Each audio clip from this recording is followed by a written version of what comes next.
right. හරි. දැන් මෙතන අපි කියන්නේ ඝන තත්ත්වයේ තියෙන අයිස් වල තාප ශක්තිය ලබාගෙන ඝන තත්ත්වයේ තියෙන අයිස් වල අංශුන්ගේ චාලක ශක්තිය වැඩි වෙනවා. එන්න අංශුන්ගේ චාලක ශක්තිය වැඩි වෙනවා. මේ ද්‍රව ජලයේ අංශුන්ගේ චාලක ශක්තිය වැඩි වෙනවා. වායු පදාර්ථයේ අංශුන්ගේ චාලක ශක්තිය වැඩි වෙනවා. දැන් හිතන්නකෝ මේව වතුර වීදුරුවක් ගන්නවා. ඍණ උෂ්ණත්වයේ ඝන අයිස් තියෙනවා. දැන් මෙයාට තාප ශක්තිය සපේලා රත් කරගෙන එනවා. එනකොට මොකද වෙන්නේ? ඔන්න දැන් අයිස් තියෙන වීදුරුවට උෂ්ණත්වමානයකුත් දාලා තියෙනවා. එන්න හරි. අයිස් කැට තියෙන වීදුරුව මෙන්න අයිස් කැට කිහිපයක්. හරි. මෙයාට උෂ්ණත්වමානයකුත් දානවා. එතකොට මේ උෂ්ණත්වමානයේ පාඨාංකය මොකද වෙන්නේ? වැඩි වෙනවා. දැන් උෂ්ණත්වමානයේ පාඨාංකය ඍණාංගයක ඉඳලා වැඩි වෙලා බිඳුවට එනවා. උෂ්ණත්වමාන පාඨාංකයේ බිඳුවට ආවට පස්සේ බිඳුවේම තියෙනවා ආයි වැඩි වෙන්නේ නැහැ. තව රත් කරනවා. හරි. අපි රත් කරනවා. මේ අපි රත් කරනවා. රත් කරාට වැඩක් නැහැ. තාප ශක්තිය දුන්නාට වැඩක් නැහැ. ඇයි වැඩක් නැත්තේ? උෂ්ණත්වය වැඩි වෙන්නේ නැහැ. උෂ්ණත්වය වැඩි නොවි අපිට පේනවා අයිස් කැට ටික දිය වෙනවා. ඝනය ද්‍රවය බවට පත් වෙන කාලය තුල ලබා දෙන තාප ශක්තියෙන් උෂ්ණත්වය වැඩි වෙන්නේ නැහැ. ඒකට හේතුව උෂ්ණත්වය වැඩි වෙන්න නම් අංශුන්ගේ චාලක ශක්තිය වැඩි වෙන්න ඕනේ. මෙතන වෙන්නේ අංශු අතර බන්ධන බිඳෙන එක. ඔන්න අංශුන්ගේ බන්ධන බිඳෙන්න ශක්තිය වෙනවා. මේ ශක්තිය වෙන්නේ මොකටද? බන්ධන බිඳීමට තාප ශක්තිය අවශෝෂණය වෙනවා. මෙතනත් වෙන්නේ මොකද්ද? බන්ධන බිඳීමට තාප ශක්තිය වෙනවා. බන්ධන බිඳීමට. එතකොට මොකද වෙන්නේ? මෙයාට අපි කියනවා ඝනයක් ද්‍රවයක් බවට පත් කිරීමට අපි කියනවා විලයනය කියලා. මේකට කියන වචනේ මොකද්ද? විලයනය. විලයනය. ද්‍රවයක් වායුවක් බවට පත් වීමට අපි කියනවා වාෂ්පීකරණය කියලා. වාෂ්පීකරණය. එතකොට මේ ඝනයක් ද්‍රවයක් බවට පත් වීම විලයනයනේ. එහෙමනම් මෙන්න මේ තාප ශක්තිය කියනවා විලයනයේ গুপ্ত තාපය. මොන තාපයද? গুপ্ত තාපය. ඔන්න විලයනයේ গুপ্ত තාපය. මෙතනත් ඒ විදියම තියෙනවා. මේ තාප ශක්තිය මොකක්ද කියන්නේ? එයා වාෂ්පීකරණය වෙන්නේ. එහෙමනම් වාෂ්පීකරණයේ গুপ্ত තාපය. වාෂ්පීකරණයේ গুপ্ত තාපය. එහෙමනම් විලයනයේ গুপ্ত තාපය තියෙනවා. වාෂ්පීකරණයේ গুপ্ত තාපය තියෙනවා. එතකොට ඝනයක් ද්‍රවයක් බවට පත් වීම විලයනය. විලයනයේදී බන්ධන බිඳ වැටෙනවා. ඒ බන්ධන බිඳ වැටීමේදී උෂ්ණත්වය වැඩි වෙන්නේ නැහැ. උෂ්ණත්වය වැඩි නොවි ඝනයක් ද්‍රවයක් බවට පත් වීම විලයනයේ গুপ্ত තාපයයි. උෂ්ණත්වය වැඩි නොවි ද්‍රවයක් වායුවක් බවට පත් වීම වාෂ්පීකරණයේ গুপ্ত තාපයයි. මේක තමයි গুপ্ত තාපය. විලයනයේ গুপ্ত තාපය. ඒ කියන්නේ මොකද්ද? ඝනයක් ද්‍රවයක් බවට පත් වෙනකොට උෂ්ණත්වය වැඩි නොවි ඝනයක් ද්‍රවයක් බවට පත් වීම. ඒක අපිට විලයනයේ গুপ্ত තාපය. එතනදී গুপ্ত තාපයේ හැඳින්වීමක් ගත්තොත් ඝනයක් ද්‍රවයක් බවට පත් වීමේදී ඒ කියන්නේ විලයන. විලයනයේදී දැන් තනි වචනෙන් කියන්න පුළුවන්ද? විලයන. විලයනයේදී උෂ්ණත්වය වැඩි නොවි අවශෝෂණය කරන තාප ශක්ති ප්‍රමාණය විලයනයේ গুপ্ত තාපයයි. වාෂ්පීකරණයේදී උෂ්ණත්වය වැඩි නොවි අවශෝෂණය කරන තාප ශක්ති ප්‍රමාණය වාෂ්පීකරණයේ গুপ্ত තාපයයි. තේරුණාද කතාව? ඕක පස්සේ මම ඊළඟට කියනවා කිලෝ එකක ස්කන්ධයක් ගත්තොත් ඒකට කියනවා විලයනයේ විශිෂ්ට গুপ্ত තාපය කියලා. කිලෝ එක ස්කන්ධයක් මෙතන ගත්තොත් කියනවා වාෂ්පීකරණයේ විශිෂ්ට গুপ্ত තාපය කියලා. තේරුණාද කතාව? හරි. ඒ ටික මම පැහැදිලි කරන්නම්. එකින් එක වෙනම පැහැදිලි කරන්න. ඊට ඉස්සෙල්ලා මේක ලියා ගන්න. දැන් ඔයාලා හරි දැන් ඔයාලා මේ ඇඳපු ප්‍රස්ථාරයේ මම මෙන්න මේ කියන වාක්‍ය මම ලියන්නේ නැහැ. ඔයාලා ඒ අදාළ තැන් වලින් ලියන්න. දැන් මම කිව්වා ඔයාලට මේ පරතරයක් තියලා ඔයාලා අරගෙන තියෙන්නේ. මෙහෙම පිටුවක් පිරෙන්න අරගෙන තියෙනවානේ. දැන් ඔයාලගේ ප්‍රස්ථාරයේ එතකොට පිටුවක් මේ විදිහට තියෙනවා නම් ඔයාලගේ ප්‍රස්ථාරය මෙන්න මේ විදිහට ඇති. මෙහෙම. නේ? ඔන්න ඔහොමනේ තියෙන්නේ. දැන් මම මෙන්න මේ කියන තැන් වලට අදාළ කරුණු ලියා ගන්නවා. හරි? රයිට්. හරි පිටුව පිරෙන්න තියෙන නිසා ගැටලුවක් නැහැ. මට මෙතන ඒක ලියන්න ඉඩ මදි. හරි දැන් මෙතනින් ලියන්න ඕනි ඝන කියන තැන. හරි මේ කොටසේ ලියන්න ඕනි. හරි ඝන කියන තැන. හරි ලියන්න ඕනි තාප ශක්තිය ලබාගෙන දැන් මෙන්න මෙතන මේ ටිකේ ලියවෙන්න. හරි තාප ශක්තිය ලබාගෙන අංශුන්ගේ චාලක ශක්තිය වැඩි වේ. තාප ශක්තිය ලබාගෙන අංශුන්ගේ චාලක ශක්තිය වැඩි වේ. තාප ශක්තිය ලබාගෙන අංශුන්ගේ චාලක ශක්තිය වැඩි වේ. දැන් මෙතෙන්ටත් ඒ කතාවම ලියවෙන්න ඕනේ. මොකද්ද ද්‍රව කියන තැන. ඒ ද්‍රවයේ තුලත් එහෙම තාප ශක්තිය ලැබෙනකොට අංශුන්ගේ චාලක ශක්තිය වැඩි වෙනවා. තාප ශක්තිය ලබාගෙන අංශුන්ගේ චාලක ශක්තිය වැඩි වේ. තාප ශක්තිය ලබාගෙන අංශුන්ගේ චාලක ශක්තිය වැඩි වේ. තාප ශක්තිය ලබාගෙන අංශුන්ගේ චාලක ශක්තිය වැඩි වේ ඝනයකට. තාප ශක්තිය ලබාගෙන අංශුන්ගේ චාලක ශක්තිය වැඩි වේ ද්‍රවයකට. හරි. right. දැන් මෙන්න මෙතන මේ බන්ධන බිඳීමට කියලා තියෙනවානේ. විලයනය කියන බන්ධන බිඳීමට තාප ශක්තිය වැය වේ කියලා සම්පූර්ණ කරගන්න. බන්ධන බිඳීමට තාප ශක්තිය වැය වේ. එතන ලියන්න ඉස්සරහින් උෂ්ණත්වය වැඩි නොවේ. උෂ්ණත්වය වැඩි නොවේ.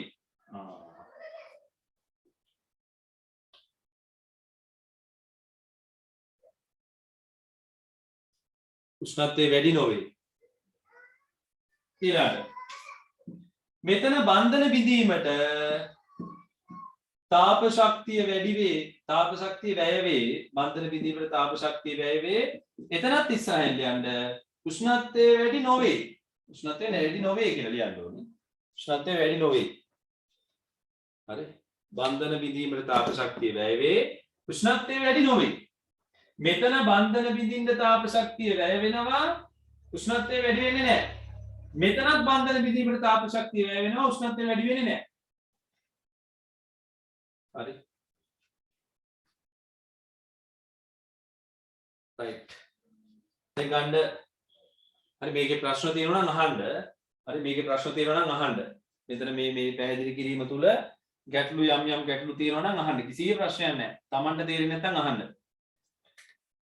alright. දැන් මෙතන මේ ප්‍රස්ථාරය අපි ලකුණු කරගෙන යමු. මේ ලක්ෂය මම කියනවා මෙතන A වෙන පාඩකින් මෙහා B මේ C D E F A B B C C D D E E F කියලා කොටස් කිහිපයක් තියෙනවා.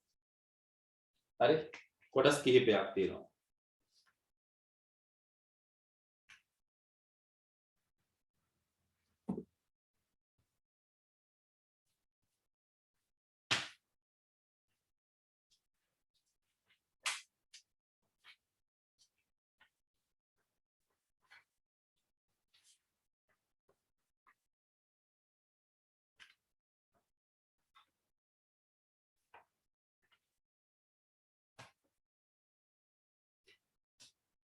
හරි කොටස් කිහිපයක් තියෙනවා.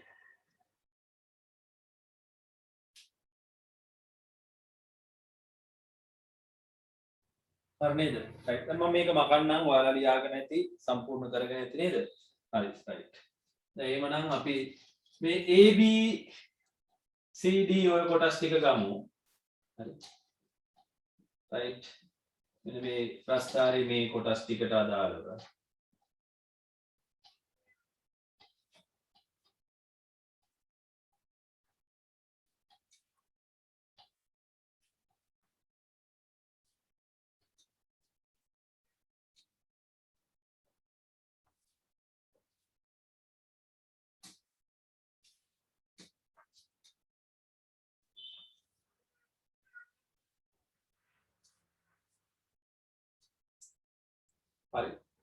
right දැන් මේ කොටස් ටිකේ මම ඉස්සෙල්ලා ගන්නවා AB කියන කොටස හරි AB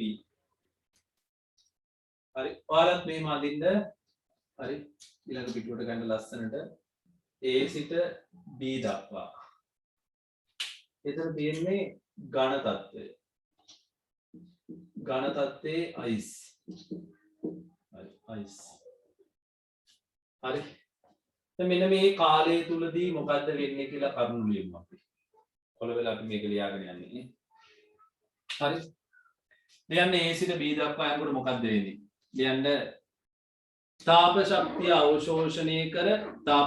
අවශෝෂණය කර අංශුන්ගේ චාලක ශක්තිය වැඩි වේ තාප ශක්තිය අවශෝෂණය කර අංශුන්ගේ චාලක ශක්තිය වැඩි වේ අංශුන්ගේ චාලක ශක්තිය වැඩි වේ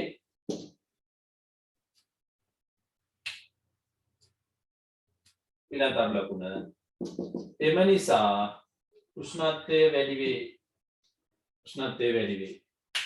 අංශුන්ගේ චාලක ශක්තිය වැඩි වේ එම නිසා උෂ්ණත්වය වැඩි වේ අංශුන්ගේ චාලක ශක්තිය වැඩි වේ එම නිසා උෂ්ණත්වය වැඩි වේ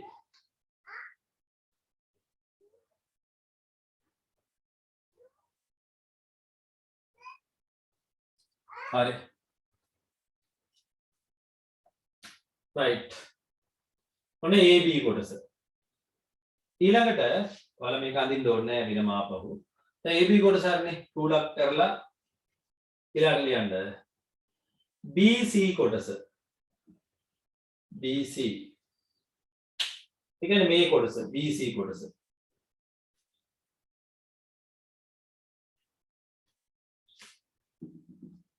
මෙහෙම අපිට කියන්න පුළුවන් BC කොටස මෙතනදී වෙන්නේ මොකද්ද විලයනය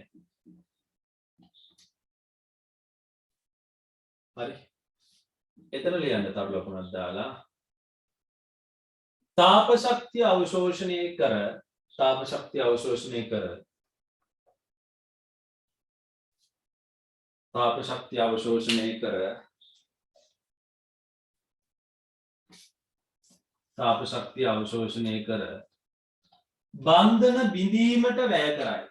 බන්ධන බිඳීමට වැය කරයි තාප ශක්තිය අවශෝෂණය කර බන්ධන බිඳීමට වැය කරයි තාප ශක්තිය අවශෝෂණය කර බන්ධන බිඳීමට වැය කරයි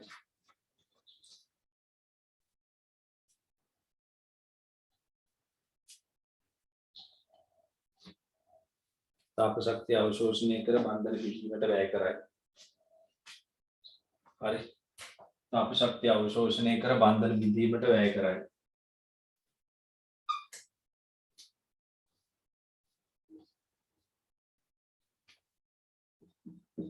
ඊළඟ ලියන්න අංශුන්ගේ චාලක ශක්තිය වැඩි නොවේ අංශුන්ගේ චාලක ශක්තිය වැඩි නොවේ එම නිසා උෂ්ණත්වය වැඩි නොවේ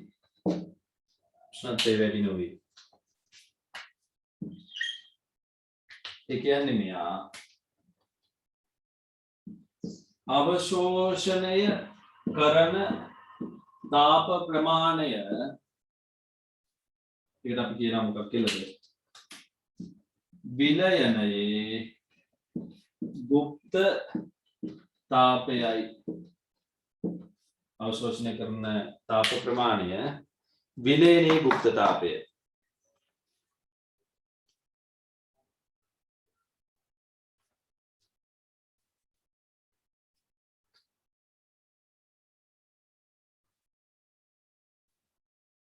හරි විලයනයේ ගුප්ත තාපයයි right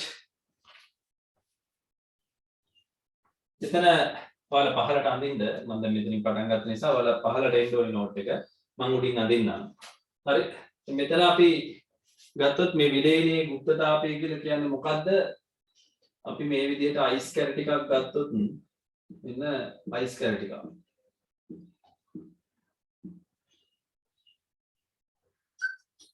හරි මෙයාව මේ අයිස් කැර ටික පත් වෙනවා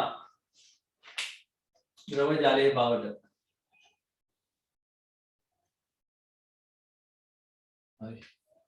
අයිස් කැර ටික පත් වෙනවා ද්‍රව ජලයේ බවට. හරි. එතකොට සෙල්සියස් බිඳුවේ උෂ්ණත්වයේ අයිස් තියෙන්නේ. සෙල්සියස් බිඳුවේ උෂ්ණත්වයේ ද්‍රව ජලයේ බවට පත් වෙන්නේ. බිඳුවේ උෂ්ණත්වයේ ජලයේ තියෙන්නේ බිඳුවේ උෂ්ණත්වයේ ද්‍රව ජලයේ බවට පත් වෙනවා. හරි. එතකොට මොකද්ද මේ විලේනේ ගුප්තතාපය කියලා කියන්නේ? හරි. මොකද්ද විලේනේ ගුප්තතාපය කියලා කියන්නේ? මේ තියෙන්නේ අයිස්. මේ තියෙන්නේ ජලය. මෙයා ඝන තත්ත්වය. මෙයා ද්‍රව තත්ත්වය. මේ තමයි විලය. හරි. මෙතනදී තාප ශක්තිය අවශෝෂණය කරනවා. මේක තමයි ගුප්ත තාපය වෙන්නේ. ගුප්ත තාපය වෙන්නේ. මොකක්ද විලේනේ ගුප්ත තාපය කියලා කියන්නේ? सेल्सियस बिंदुවේ ඝන අයිස් सेल्सियस बिंदुවේ ද්‍රව ජලය බවට පත්වීමේදී අවශෝෂණය කරන තාප ශක්ති ප්‍රමාණයයි. सेल्सियस बिंदुවේ ඝන අයිස් सेल्सियस बिंदुවේ ද්‍රව ජලයේ බවට පත්වීමේදී අවශෝෂණය කරන තාප ශක්ති ප්‍රමාණයයි. තේරුණාද කතාව? මේක තමයි විලේනේ ගුප්ත තාපය කියලා කියන්නේ. सेल्सियस बिंदुවේ ඝන අයිස් බිඳුවේ ද්‍රව ජලයේ බවට පත් වෙනකොට අවශෝෂණය කරන තාප ශක්ති ප්‍රමාණය. ඇයි මේ ගුප්ත තාපය නිසා උෂ්ණත්වය වැඩි වෙන්නේ නැත්තේ? මේ බිඳුවේ අයිස් බිඳුවේ ජලය වෙන්නේ. බන්ධන බිඳෙන්න ඕනේ. බන්ධන බිඳෙන්න ශක්තිය වැය වෙනවා. බන්ධන බිඳීම ශක්තිය අවශෝෂණය. ඒ ශක්තිය අවශෝෂණය කරන තාපයේ විදියට. ඒ තාප ශක්ති ප්‍රමාණය තමයි මේ අවශෝෂණය කරගන්නේ. හරි නේද? හරි. සෙල්සියස් බිඳුවේ ඝන අයිස් බිඳුවේ ද්‍රව ජලයේ බවට පත් වීමේදී අවශෝෂණය කරන තාප ශක්ති ප්‍රමාණය. හරි. මේක ලියා ගන්න පැහැදිලිද?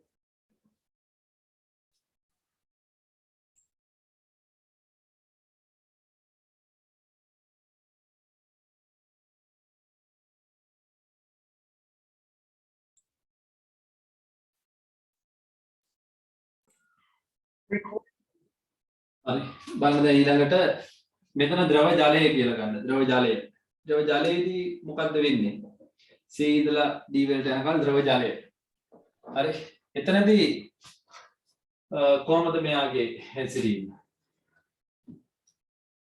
තාප ශක්තිය අවශෝෂණය කරයි. තාප ශක්තිය අවශෝෂණය කරනවා. අංශුන්ගේ චාලක ශක්තිය වැඩි වේ. අංශුන්ගේ චාලක ශක්තිය වැඩි වේ. තාප ශක්තිය අවශෝෂණය කරයි අංශුන්ගේ චාලක ශක්තිය වැඩි වේ. හරි. තාප ශක්තිය අවශෝෂණය කරනවා. අංශුන්ගේ චාලක ශක්තිය වැඩි වෙනවා.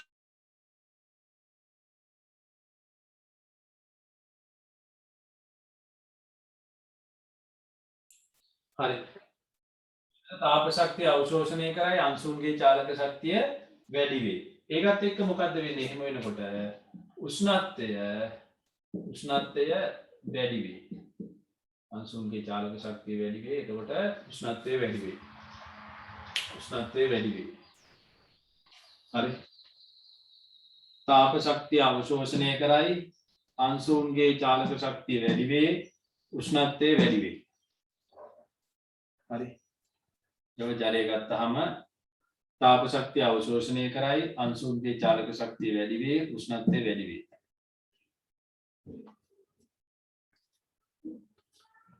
හරි.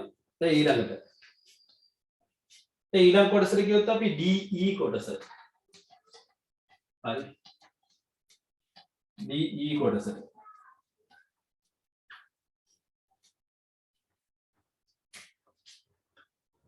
හරි D E දක්වා හරි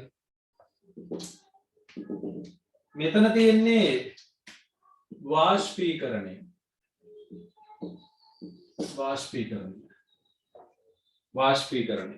වාෂ්පීකරණයේදී මොකද්ද වෙන්නේ වාෂ්පීකරණයේදී උෂ්ණත්වය වැඩි වෙන්නේ නැහැ එහෙනම් මොකද්ද වෙන්නේ තාප ශක්තිය අවශෝෂණය කරයි දැන් තාප ශක්තිය අවශෝෂණය කරයි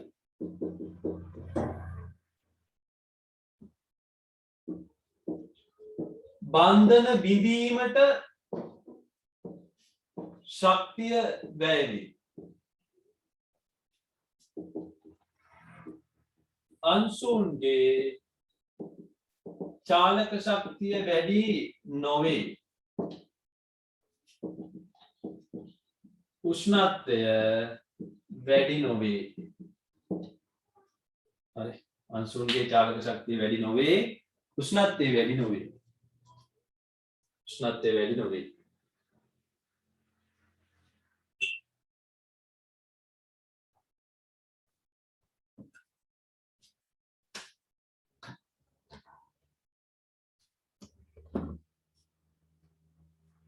මෙයා තමයි හරි වාෂ්පීකරණයේ ගුප්ත තාපය වෙන්නේ වාෂ්පීකරණයේ ගුප්ත තාපය වෙන්නේ හරි මොකද තාප ශක්තිය අවශෝෂණය වේ බන්ධන බිඳීමට ශක්තිය වැය නොවේ බන්ධන බිඳීමට ශක්තිය වැය වේ අංශුන්ගේ චාලක ශක්තිය වැය නොවේ උෂ්ණත්වය වැඩි නොවේ වාෂ්පීකරණයේ ගුප්ත තාපය හරි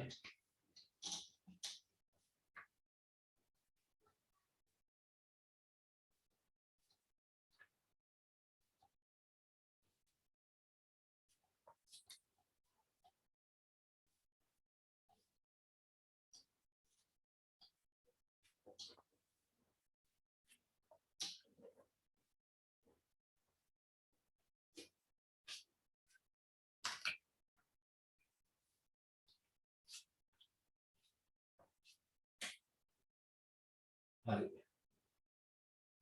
දැන් අපි ගමු ද්‍රව ජලය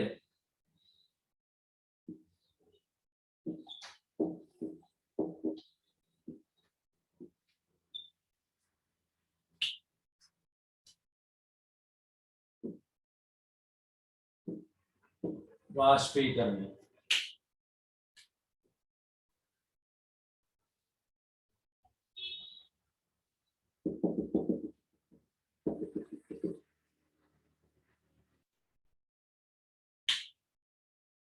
හරි මෙතනින් වාෂ්ප වෙනවා මේ ද්‍රව ජලය වාෂ්ප වෙනවා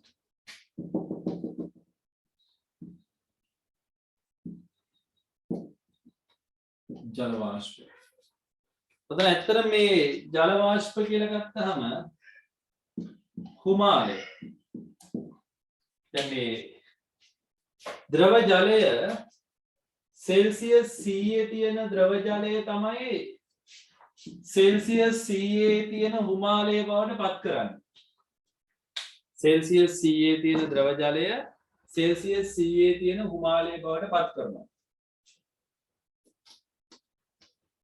හරි නේද right මෙතනදී තමයි අවශෝෂණය කරන්නේ සෙල්සියස් 100 තියෙන ද්‍රව ජලය සෙල්සියස් 100 තියෙන හුමාලය බවට පත් කරනවා එතකොට මේ සඳහා හරි මෙතනදී අවශෝෂණය කරන තාපය තමයි වාෂ්පීකරණයේ ගුප්ත තාපය වෙන්නේ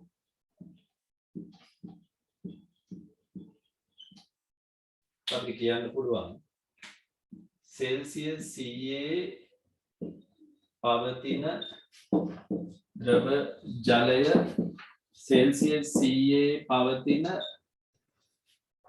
හුමාලය බවට පත් කිරීමට ලබා දිය යුතු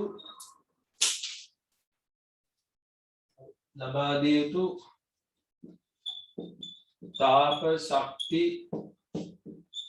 ප්‍රමාණයයි. සෙල්සියස් 100 පවතින ද්‍රව ජලය සෙල්සියස් 100 පවතින කුමාරයේ බවට පත් කිරීමට ලබා දී තාප ශක්ති ප්‍රමාණයට මොකක්ද කියන්නේ? වාෂ්පීකරණයේ ගුප්ත තාපය. වාෂ්පීකරණයේ ගුප්ත තාපය. හරි. වාෂ්පීකරණයේ ගුප්ත තාපය. තේරුණාද කතාව?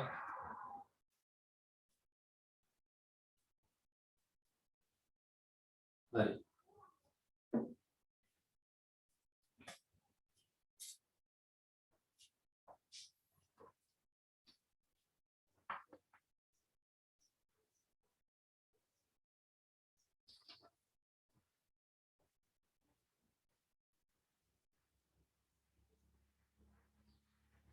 හරි. මේක පැහැදිලිව ලියන්න. පැහැදිලිව ලියා ගන්න වාෂ්පීකරණයේ ගුප්ත තාපය මොකද්ද? සෙල්සියස් 100 පවතින ද්‍රව ජලය සෙල්සියස් 100 පවතින ජල වාෂ්ප හිමාලයේ බවට පත් කිරීමට ලබා දිය යුතු ශක්ති ප්‍රමාණය තාප ශක්ති ප්‍රමාණයයි. සෙල්සියස් 100 පවතින ද්‍රව ජලය සෙල්සියස් 100 පවතින හිමාලය බවට පත් කිරීමට ලබා දිය යුතු තාප ශක්ති ප්‍රමාණය. right.